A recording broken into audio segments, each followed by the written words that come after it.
Bom dia, irmãos. Paz seja com todos. Antes de você se assentar, dá um abraço de uma pessoa e diga que Deus fale com você nesta manhã. Amém? A Bíblia diz lá em 1 Pedro 2,9 que vocês foram escolhidos. Amém? Onde estão os escolhidos? Vocês são sacerdotes do Rei. Vocês são santos. Aleluia. E o Senhor tirou vocês da escuridão e colocou na luz. Amém? Isso é bom, né? Agora que você já fez isso, então pode se assentar, por gentileza, queridos.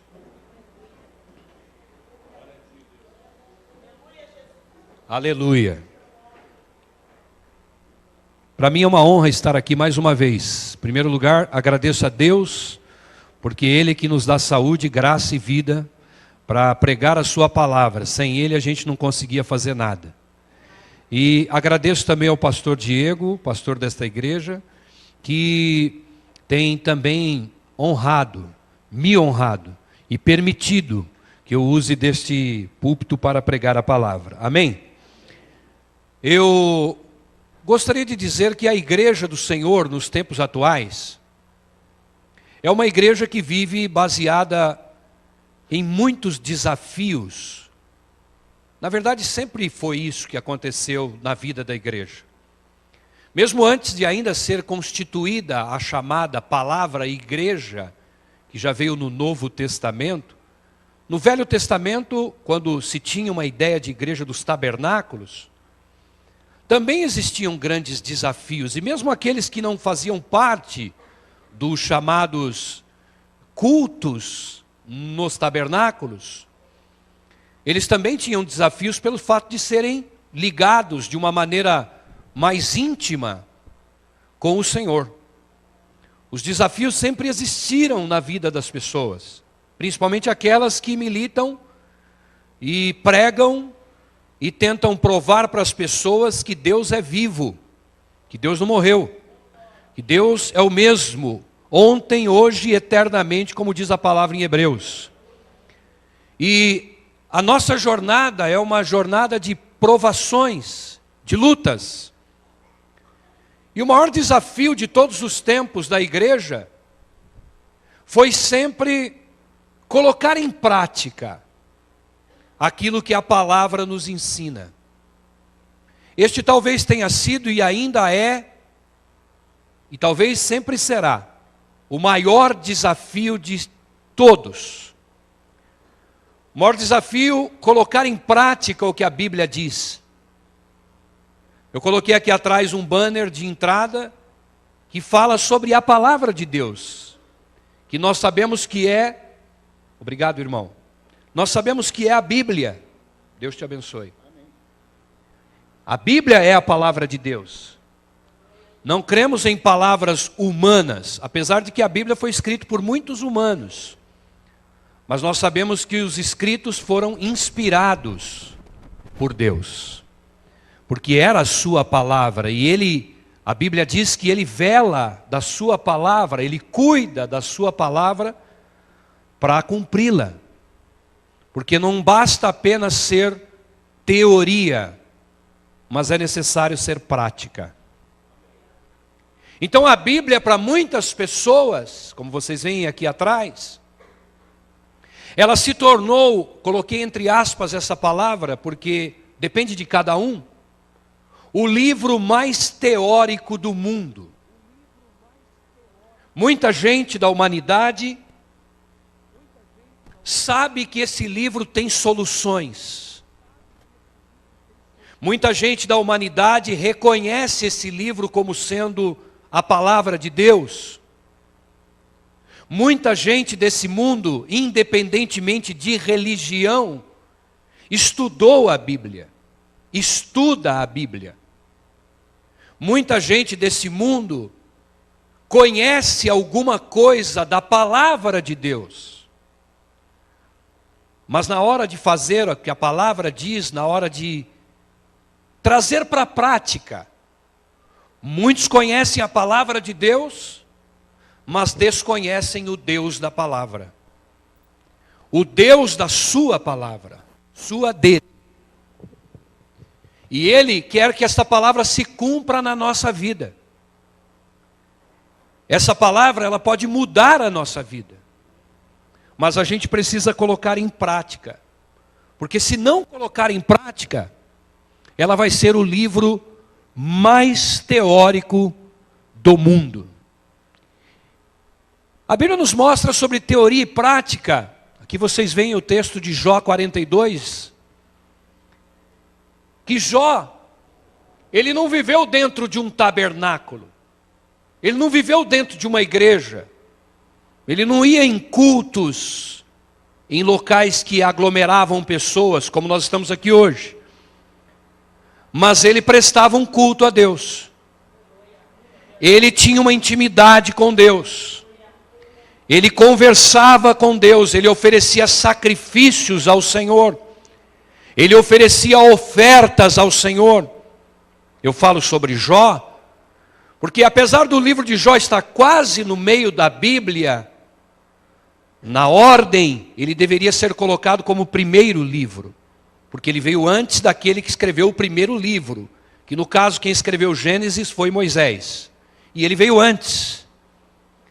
E antes de escrever ou de ser manifesto a sua vida na Escritura, ele já mostrava com a vida o que é confiar em Deus.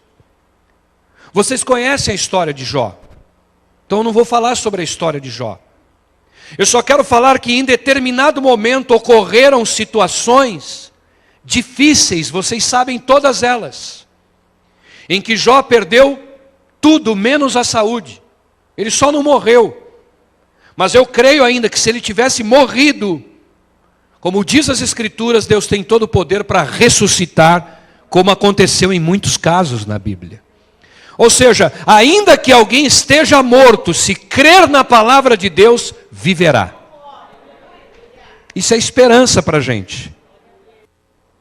Mas trazer isso do teórico para o prático, ele teve que viver os problemas, viver as dificuldades.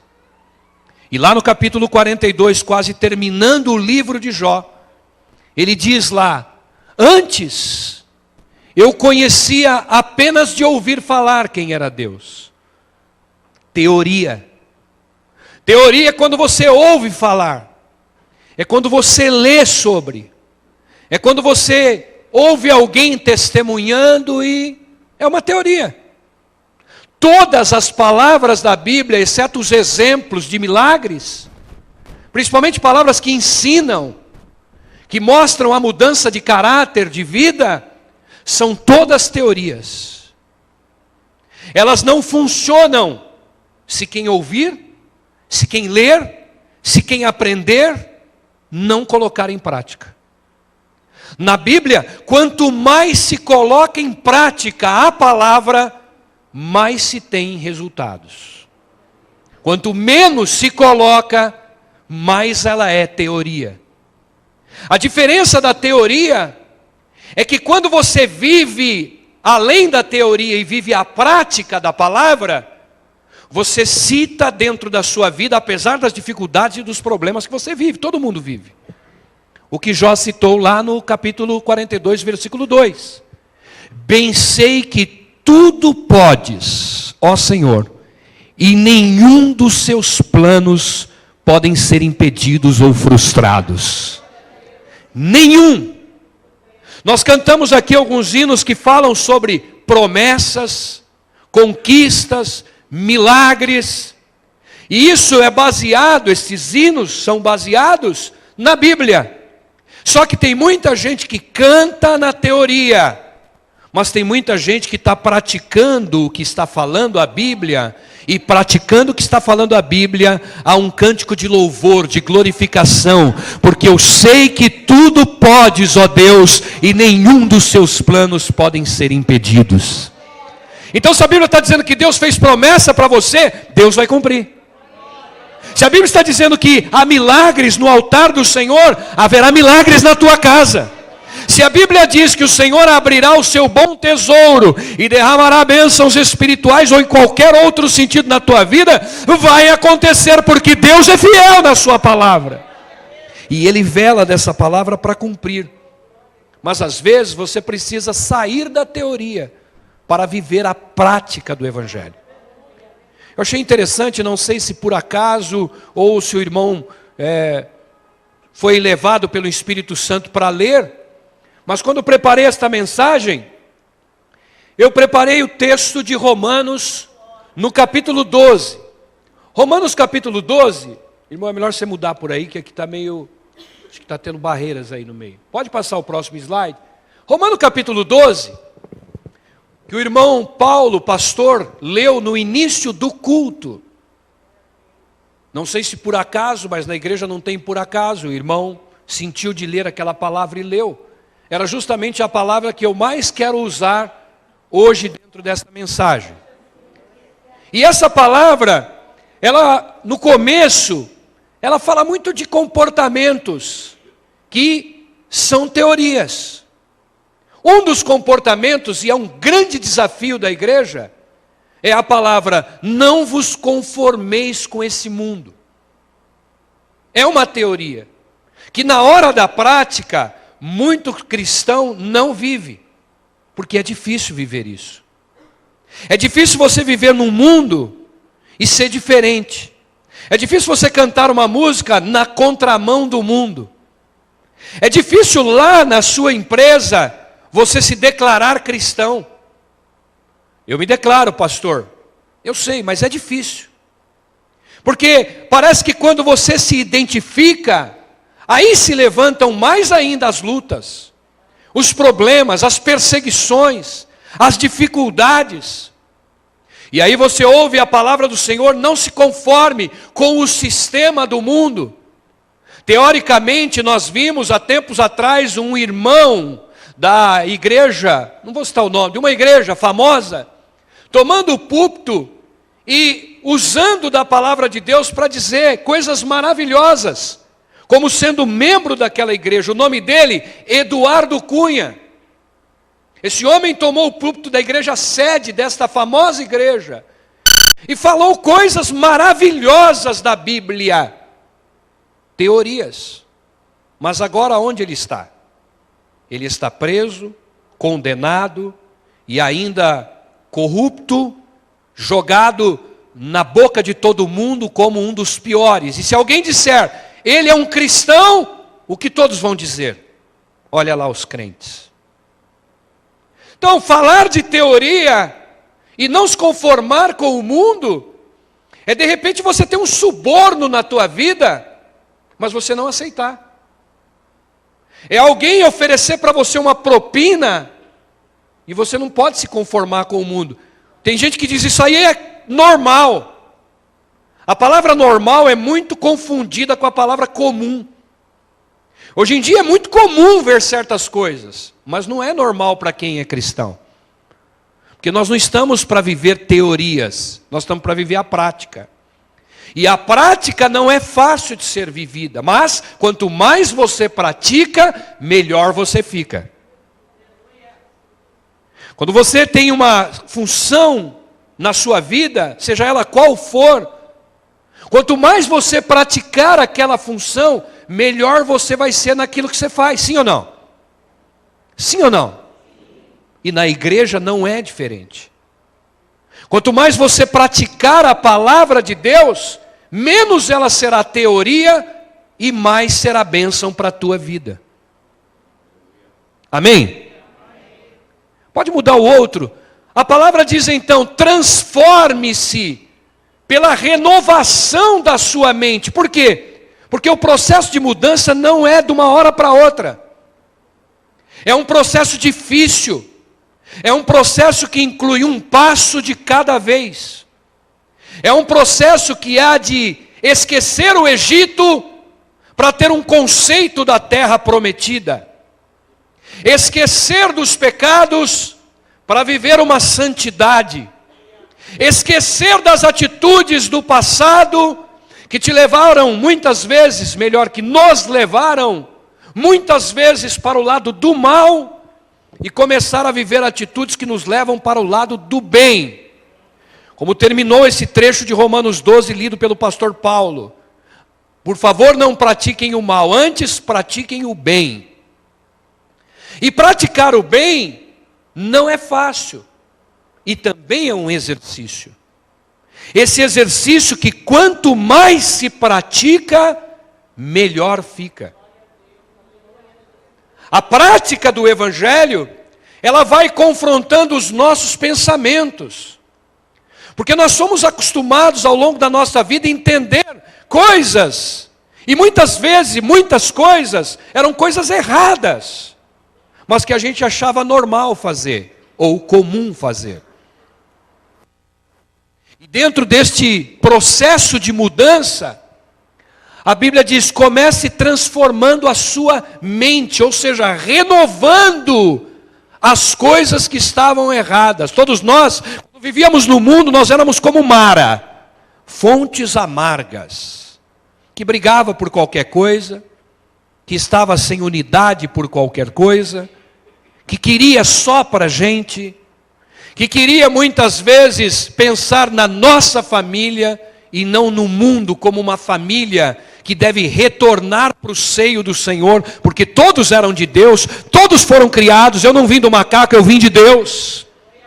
Concepção do Senhor.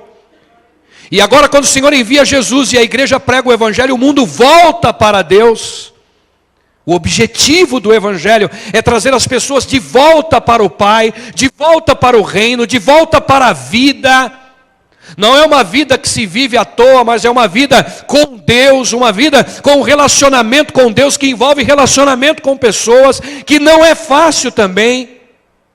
Mas tudo isso dentro desse processo lento e gradativo, um passo de cada vez, é possível, quando se decide sair da teoria e vir para a prática. E isso é uma transformação da mente. Ou seja, você tem que se condicionar. Cada palavra que você escuta, cada palavra ministrada em um altar, seja ele qual for, aquilo vai mudar a sua mente. Você pode ver que existem igrejas por aí que só falam de dinheiro. Aquilo muda a mente das pessoas, porque elas só pensam em dinheiro. Tem igrejas que só falam em curas. Então naquela igreja há muitos milagres. Por quê? Porque foi condicionado o ambiente para aquilo. Eu não digo que é errado porque não sou ninguém para julgar. Mas o que muda a mente verdadeiramente é o ensino verdadeiro das Escrituras. E eu sei que nessa igreja as Escrituras são levadas a sério. Então essa mudança, quando você escuta 1000 palavras, o pastor Diego já está aqui há muitos anos pregando muitas palavras, não só ele, mas os outros pastores também, e outros que vieram visitando. Eles colocaram a palavra como a maior teoria, mas dentro do coração deles, eles queriam ver a prática disso, para que essa palavra não ficasse só na teoria, e fosse para o desenvolvimento da tua vida. Muitos de vocês, talvez, ao ouvir uma palavra, digam, para o pastor é fácil falar isso, ele não está vivendo o que eu estou vivendo. Para o pastor não é fácil, porque às vezes você vê um pastor pregando a palavra, e ele mesmo tem conflitos terríveis na sua vida, e ele também precisa transformar-se pela renovação da sua própria mente, para poder viver a prática do Evangelho como pastor na igreja. Não é fácil. Ainda dentro de Romanos 12, nós encontramos mais um versículo aí, por gentileza, queridos. Antes do versículo, eu até achei essa frase na internet, é uma frase comum. Tentar adquirir experiência apenas com a teoria é como tentar matar a sua fome apenas lendo o cardápio. Você não consegue. Quando você lê o cardápio, você vê comidas deliciosas, mas ela só vai ser deliciosa e só vai te alimentar quando você experimentar e comer. Amém? Se você não experimentar e não comer, você vai olhar, achar maravilhoso, mas aquilo não tem significado nenhum na tua vida. Se você não comer, você pode até morrer. Na Bíblia é a mesma coisa. Se você só lê, se você só escuta, e olha que a Bíblia diz que aquele que ouve a palavra, os ouvintes, eles são acrescentados em fé, porque a fé vem pelo ouvir, e ouvir a palavra de Deus. Mas você ouve, e à medida que você ouve, imediatamente, se for possível, você já coloca em prática. Porque é a prática que traz o resultado para você. Eu já vi pastores dizer: irmão, quando você chegar na tua casa, vamos fazer uma oração hoje. Aí você põe a mão lá na despensa e diz: não vai faltar mais nada nessa casa. Mas a primeira coisa que você chega em casa não é colocar a mão na despensa e fazer. É ligar no Silvio Santos, é ligar na televisão. Então você ouviu uma teoria maravilhosa, mas quando chegou na hora da prática, não funcionou. Irmão, vai lá e pede perdão para sua esposa, para o seu marido. Chega lá, não acontece. Os dias vão passando e ainda há muitas discussões, muitas brigas, muitos males. Filho, obedece o seu pai para que se prolongue seus dias na face da terra. Os filhos continuam desobedientes, recebendo reclamações na escola. A escola que hoje em dia, ela se transformou, porque antigamente a criança ia para aprender educação, sentido cultura. Hoje, as mães e os pais, por não terem tempo, por não terem interesse, muitas vezes, mandam os filhos para ver se eles conseguem cultura, educação na escola. E lá na escola não dá, porque o ambiente está cada vez pior. Educação se tem em casa. E as crianças transformam as escolas nos males e nos lixos do mundo, principalmente nos países de terceiro mundo como o nosso, porque elas não têm educação em casa. E a escola é o reflexo do que se vive dentro de casa. A má educação, a má convivência, o mau ensino, a falta de tempo, ou o tempo gasto mais com a televisão do que com a educação dos próprios filhos. Quando você ouve na palavra: honra o Senhor teu Deus de todo o teu coração, de toda a tua força. Sabe por que na vida da gente acontece muitos males? Porque a gente não honra o Senhor. Na palavra diz: dê o dízimo, nós achamos caro 10%. Dê ofertas, eu não tenho, pastor, meu dinheiro está todo consumido. Vamos fazer uma viagem para que haja uma comunicação. Muitos de nós não temos. Porque a palavra vem para a gente como teoria, para nós executarmos aquilo que vai ser a prática. Vocês estão entendendo? Vocês estão entendendo, irmãos? O trecho então do versículo na próxima slide diz assim: alegrem-se na esperança e sejam pacientes na tribulação, perseverando na oração. Se pegar esse Romanos 12, você vai ver várias dicas. Mas dicas principais: alegre-se na esperança. Eu não tenho dinheiro, eu não tenho saúde, eu não tenho uma família, eu estou endividado, estou passando por problema, mas eu tenho uma esperança. O meu Deus não morreu, o meu Deus é minha esperança. Eu vou alcançar a vitória, eu vou ter essa vitória. Alegre-se na esperança, não fique triste mostrando para os outros que você é cristão triste, frustrado, angustiado. Não, não, apesar dos problemas. Poxa, mas você está passando por problema. Estou passando pela prova dando glória a Deus, porque Deus vai me abençoar, eu vou sair dessa, eu vou vencer. Diga quem está ao seu lado: o Senhor é o teu Deus. O Senhor é o teu Deus. Se Ele é o teu Deus, você vai vencer. Alegre-se na esperança. É difícil, mas tem que sair da teoria e viver a prática. Alegrar-se nos momentos difíceis.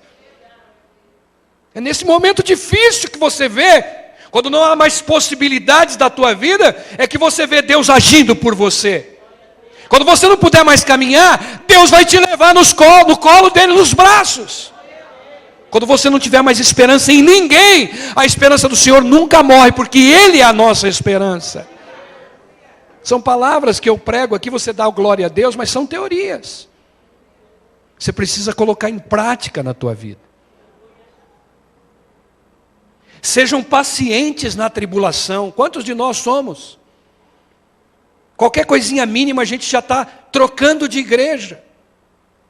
Às vezes o Senhor, Ele nos mostra coisas interessantes. Por que Deus te trouxe para cá? Às vezes você estava doente, problemático.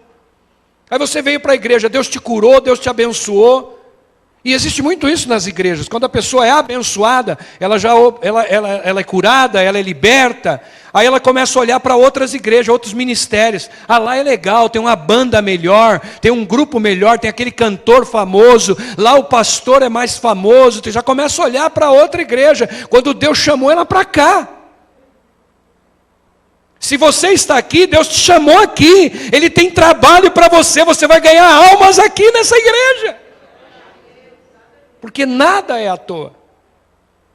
Mas aí vem uma tribulação e a gente não tem paciência na tribulação, nos momentos difíceis, porque tribulação já foi explicado aqui algumas vezes que ninguém na verdade vive muito tribulação. Mas a palavra está dizendo sobre sofrimento, sobre comportamento, sobre suportar, não no sentido de aguentar os irmãos, mas dar suporte. E o terceiro e último deste versículo é perseverar na oração. A teoria, muitos já lançaram até chavões fora da Bíblia, como por exemplo, a oração é a chave que abre todas as portas. Quem já ouviu isso aí? Eu já ouvi também 1000 vezes, mas no culto de oração tem 10 pessoas. Orar é invadir o impossível, mas na hora da oração tem gente, eu não sei aqui, mas lá em Tapetininga às vezes acontece, de a gente orar e vigiar, né? Pastor tem que orar e vigiar. E aí de vez em quando ele ora, em vez do irmão estar orando, ele está no tablet, está no celular, consultando a rede social na hora da oração. E a Bíblia diz, persevere em oração. Porque para você se alegrar na esperança, ser paciente na tribulação, você precisa orar. Porque sem oração você não alcança objetivos nenhum na vida. Sim ou não? São teorias. Por isso a Bíblia pode ser considerado o livro mais teórico do mundo. Porque existem coisas extraordinárias, irmã, mas nós muitas vezes não queremos vivê-las. Vai um pouquinho mais para frente, mais um texto da palavra. O texto da palavra de Romanos, no capítulo 4, fala sobre perdão. E aí a gente já aprendeu, e muitos já ministraram, que quando você perdoa alguém, a sua vida espiritual ela cresce. Sabe por que Jesus nos perdoou a humanidade inteira? Porque aquele peso da cruz, no perdão final, quando ele disse, Pai, perdoa-lhes, porque eles não sabem o que fazem, o Espírito aliviou, aquele Espírito que volta para Deus. A Bíblia diz que logo depois dessa frase, ele morre, o Espírito voltou para Deus, onde vai, os nossos Espíritos também vão voltar para Deus, e a alma fica com o Senhor eternamente. Então, há um alívio espiritual, quando se libera o perdão. Por isso a Bíblia diz, não deixe o dia virar sobre a tua ira. Se você está irado, termine o dia perdoando o teu marido, perdoando a tua esposa, perdoando os teus amigos, porque quem não perdoa carrega peso, mas quem perdoa libera espaço para a bênção de Deus. Vocês entenderam isso?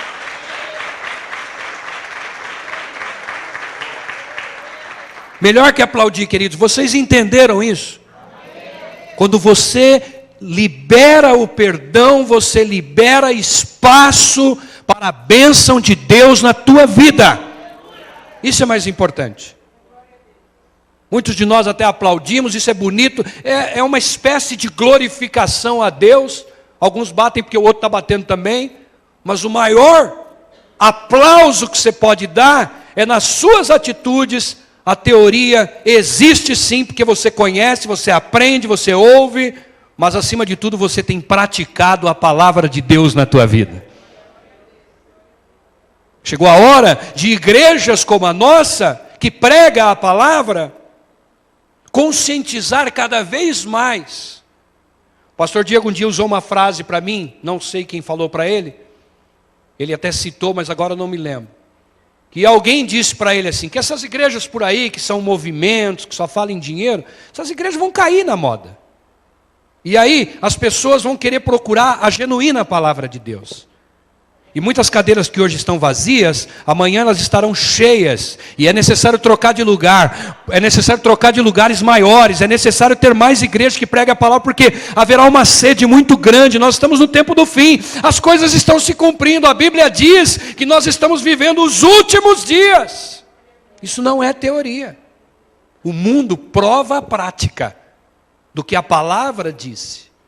A palavra diz que nos últimos dias se levantaria nação contra nação, reino contra reino, pais contra filhos, irmão contra... E o que nós temos visto hoje em dia?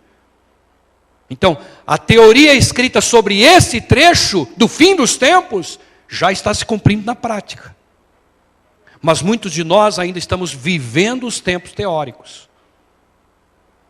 achando que Deus vai fazer milagres na nossa vida, sem colocar em prática a palavra.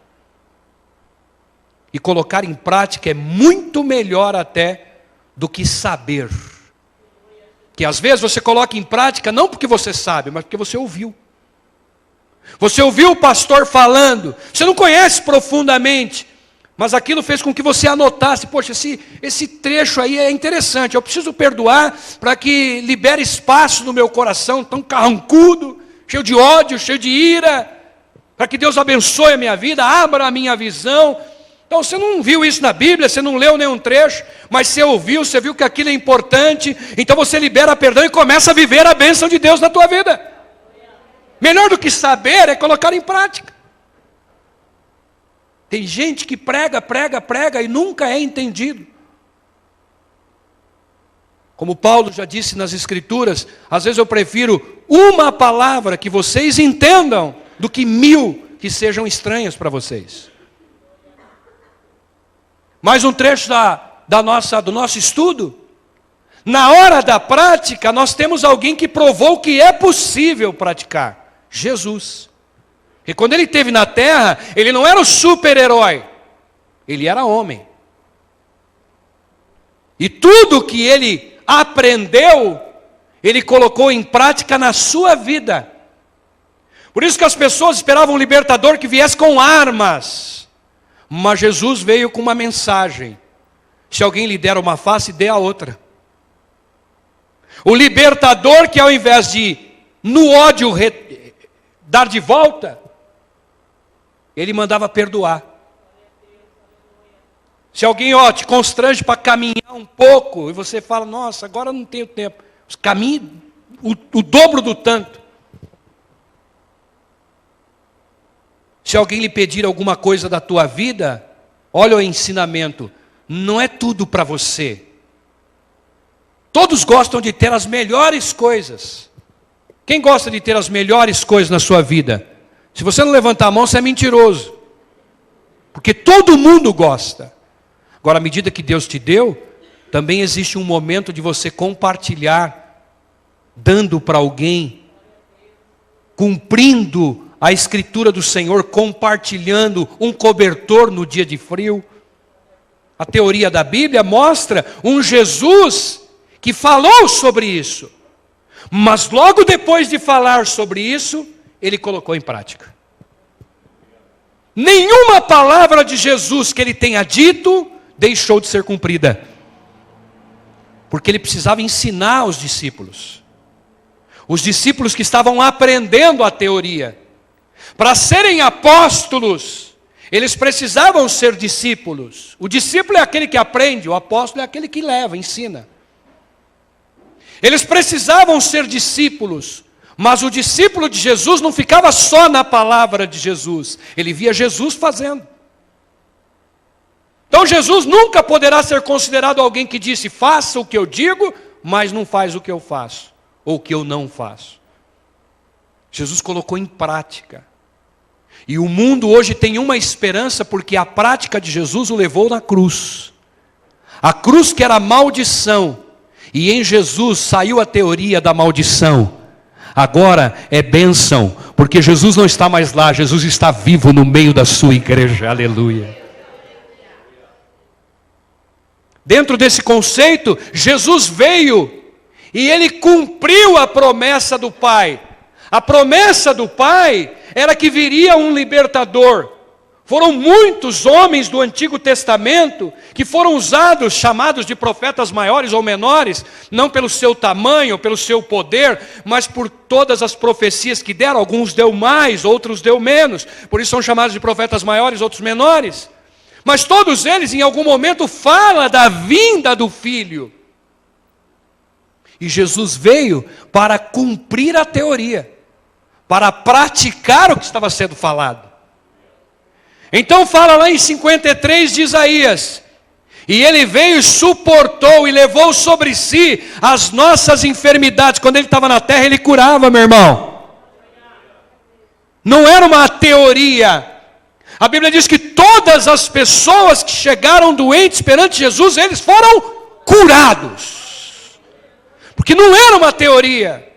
Se a palavra de Deus é a palavra de Deus, a cura vai acontecer. E olha, vai acontecer hoje mesmo nesse lugar. Porque a palavra de Deus não é teoria, a palavra de Deus é prática, é verdade. E nós vamos praticar essa verdade daqui a pouquinho aqui dentro dessa igreja. Outra coisa importante, quando Jesus veio e cumpriu, passa o próximo slide. Ele chegou para os discípulos, e lá em Lucas, no capítulo 9, do 1 ao 12, ele mostrou, olha, agora eu fiz, agora é com vocês. Eu vou para o Pai, mas vou deixar essa palavra para vocês. E Jesus então, ele convocou os 12, que na época era 12, mas agora são milhares.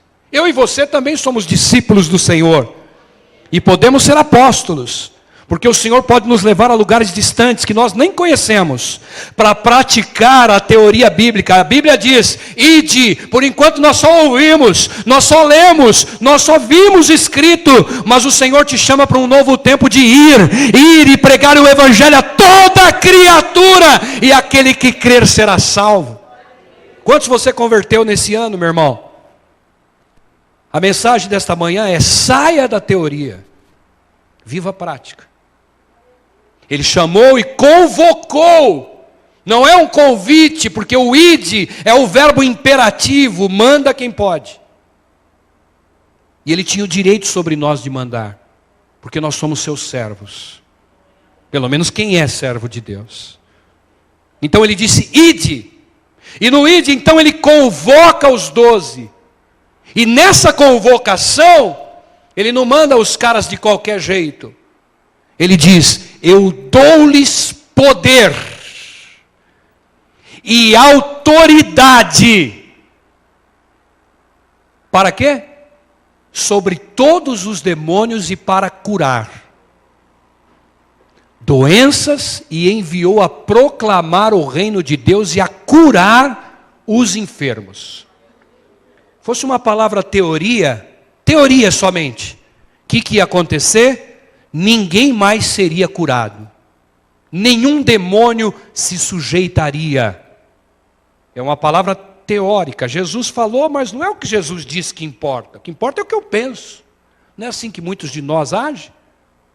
Eu sei que a Bíblia diz isso, mas eu não estou preparado para viver isso. Não é assim que a gente diz? Mas quando o Senhor lança uma palavra sobre a nossa vida, nós temos que executar essa palavra, porque Ele nos deu autoridade. E a autoridade não pode ser perdida na teoria. Muitos pregam a palavra, mas poucas pessoas estão sendo curadas, sendo libertas. Há uma opressão muito grande, de corações que às vezes até estão no templo, mas não são igreja. Convivem nos cultos, cantam louvores, mas não conseguem dormir de noite. Estão vivendo tempo de agruras, de dificuldade, não há mais prazer, não há mais vontade, não há mais desejo. Que conversão é essa? Que autoridade é essa? Porque o Senhor, quando fez isso na vida dos 12, passa o próximo slide, Ele enviou-os.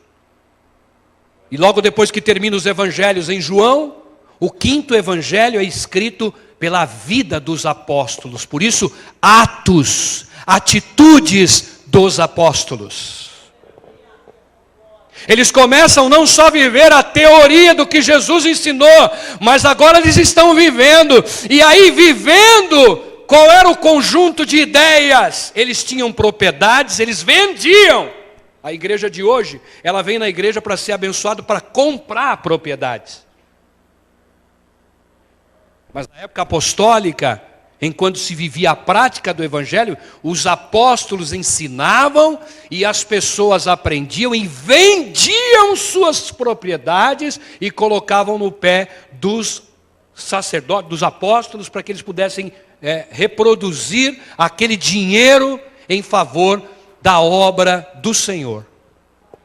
Hoje não, as pessoas vêm na igreja porque, vem aqui que você vai conquistar. O pano de fundo é uma riqueza só. E a Bíblia diz que aquele que quiser ganhar o reino de Deus tem que perder a sua vida. Uma teoria.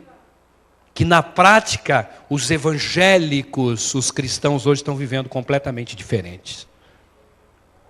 Mas lá na época, em Atos 2, quando começa a igreja que hoje é o padrão, é mais ou menos a igreja que segue aqueles ensinamentos, que fala de Jesus, que louva Jesus, que engrandece o Senhor, pelo menos com a boca, não sei, porque a Bíblia diz em um trecho que muitos usam a boca para falar de Jesus, mas os seus corações estão longe de Deus.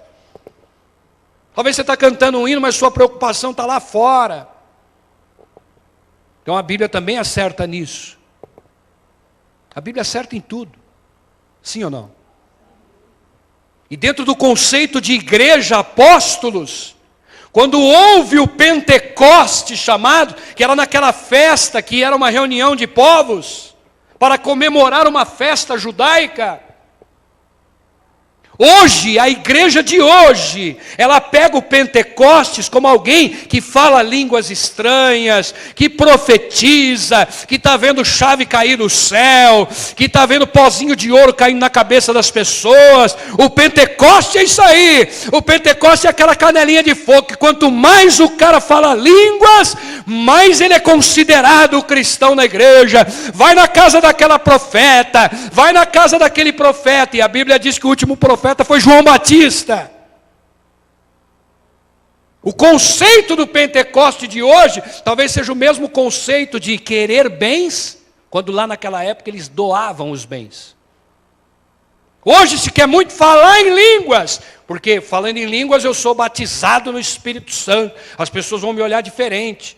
Mas você sabe qual é o contexto real dessa palavra Pentecoste no dia em que aconteceu em Atos dos Apóstolos, capítulo 2? Por isso a Bíblia fala que estavam todos reunidos no mesmo lugar, presta atenção nisso. Estavam reunidos no mesmo lugar. E ali veio um som como de um vento impetuoso. Na verdade era um vento. Por isso vem, sopra Espírito de Deus. Sabe qual é a ideia do vento? Espalhar a ideia. Espalhar a igreja que estava só ali. Era uma profecia do Senhor, e esse evangelho será pregado em Jerusalém, em Samaria e em todos os confins do mundo. O vento leva a mensagem. Essa mensagem chegou aqui porque o vento do Espírito Santo trouxe até a gente, para mudar a nossa vida. O conceito, irmão, talvez você não fale em línguas, mas você prospera, porque você leva o evangelho para outras pessoas, que não sabem que o reino de Deus não é só conquistas humanas. Ah, mas aquela igreja pede dinheiro. Não, vai numa igreja que prega a palavra e você será curado na tua mente, renovado a tua mente, o teu entendimento, você vai chegar lá no céu. O conceito do evangelho de Pentecostes não era transformar pessoas em profetas, em pessoas que têm dons de línguas. Tanto é que a língua que tanto se fala hoje, que você pode ter, língua de anjos para edificação pessoal, aleluia, amém. Não estou dizendo que isso é contra. Estou dizendo que no Pentecostes, eles falavam línguas das pessoas que estavam ali, dos povos estrangeiros. Ou seja, a dissipação, aquele cara lá de outro país, ele entendeu o que era o evangelho e ia começar a pregar lá o evangelho. É espalhar para crescer cada vez mais, querido. Hoje, o conceito é espalhar para formar um novo ministério. Pastor Josué estiver ouvindo, vai um abraço para ele da gente, porque eu lembrei dele agora. Quando algumas pessoas chegaram para ele, por que você não abre um ministério novo? Ele falou, não é a minha ideia abrir um ministério novo. Eu quero desenvolver o ministério que eu aprendi, e aprendi muito desse ministério na comunidade evangélica Livre em Cristo, lá no começo, em que a gente realmente trabalhava bastante para ver a obra do Senhor crescer. A gente não vinha por objetivos pessoais, a gente vinha por objetivos do corpo, crescimento, pessoas sendo salvas, sendo batizadas, alcançadas pelo poder de Deus. Muitas coisas foram mudadas. Eu me lembro do primeiro dia que ele disse para mim, pastor, eu não acredito em demônio, demônio não existe. E aí houve uma manifestação, e 3 horas da manhã eu ligo para ele, Josué, você vai ver o demônio hoje. Hoje você vai ver o demônio. Cheguei na casa dele 3 da manhã. Raquel, cadê o Josué? Está no banheiro, pastor. Se é que vocês me entendem. Mas fala para ele descer. Eu não vou sozinho, não. Ele vai comigo. Falou que não tem demônio. Demônio não existe. Se ele estiver vendo, ele está dando risada lá agora. Aí fomos lá. O evangelho mudando. O demônio que na época pegou uma jovem, que era bem jovem, falou, vou te matar. Eu vou destruir tua vida. Eu vou destruir a família que você tem. Eu vou destruir todos os seus planos. Você não vai vencer. E eu falei para ele, fica quieto, demônio, porque Deus tem mais poder do que você. Aquilo que você está falando não vai acontecer. Deus vai mudar a vida dessa família. Está ali a irmã Dalva, com toda a família salva pelo reino de Deus. Teoria passada para a prática. Está ela ali, casada com o pastor. E o Josué viu a libertação daquela jovem, ameaçada pelo diabo, mas agora na presença de Deus. Ela não tinha família, agora casada com um pastor. A sua família não estava na igreja, agora todos são convertidos, estão na igreja. Cadê a irmã Maria, mãe da irmã? Cadê a irmã Maria? Irmã Maria aqui, aleluia. Seus filhos na igreja. Hoje tem o seu genro pastor de uma igreja, seu filho pastor de outra igreja, o outro lá na outra igreja. O evangelho muda. O evangelho é o evangelho. E eu me lembrei, irmão, aplauda glorificando a Deus, não é a mim não. Nem olhem para mim, queridos, glorifiquem ao Senhor, porque isso é obra de Deus. É obra do Senhor. O evangelho muda. Ainda não precisa coisas que sejam mudadas na vida dela, da família dela? Claro que precisa. Lógico que precisa. Mas está mudando.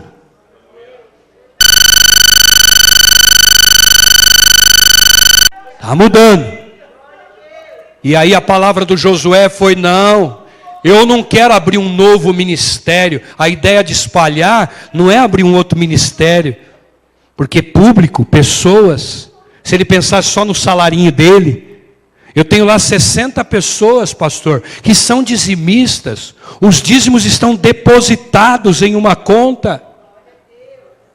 E agora, quando nós estamos inaugurando a igreja, ele não pediu por enquanto nenhuma ajuda. Ajudas que foram dadas e que serão dadas, são oferecidas. Como as cadeiras que serão oferecidas, como uma boa parte do equipamento de som que vocês mandaram para Itapetininga, e de lá nós mandamos, porque de graça recebemos, de graça nós damos. Esse é o evangelho. Não é o evangelho de que é meu, é só eu, é só a minha igreja. E ele disse, não, eu não quero abrir um ministério próprio, eu quero ficar debaixo da orientação, debaixo da bênção, debaixo do sacerdócio de uma igreja que eu fiz parte no passado.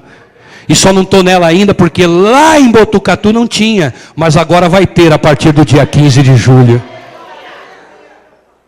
É a prática do evangelho, irmão. Quando foi entendido o que era o Pentecoste, vem a última parte desta mensagem. Pode passar o próximo slide. O que aconteceu?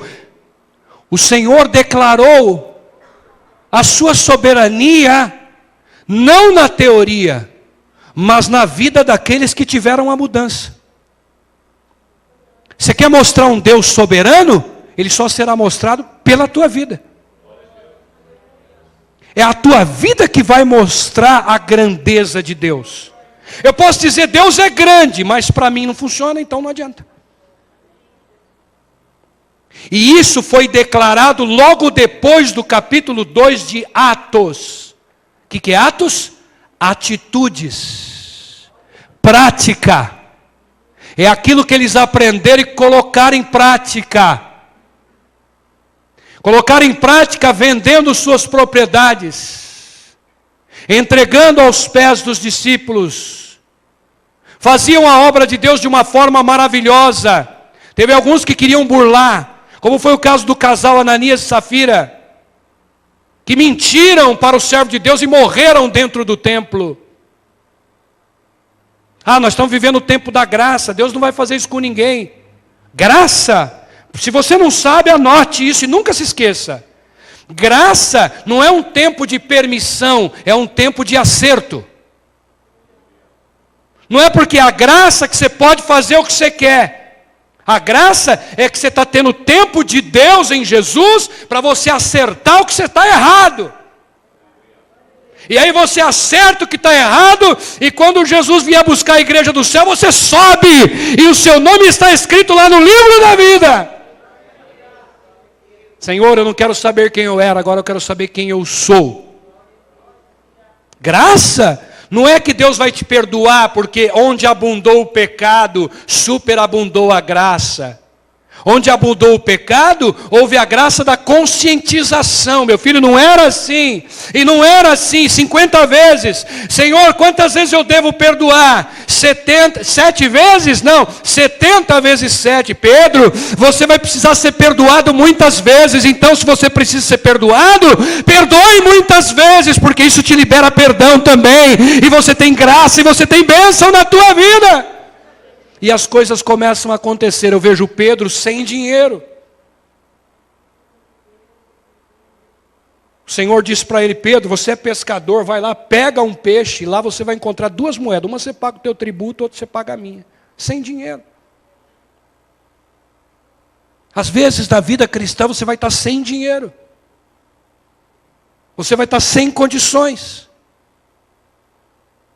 Mas quando você tiver a glória do Senhor manifestada na tua vida, não na teoria e sim na prática, olha o capítulo 3. Pedro e João, lembra de Romanos 12, que eu citei agora há pouco? Eles estavam indo para o templo às 3 horas...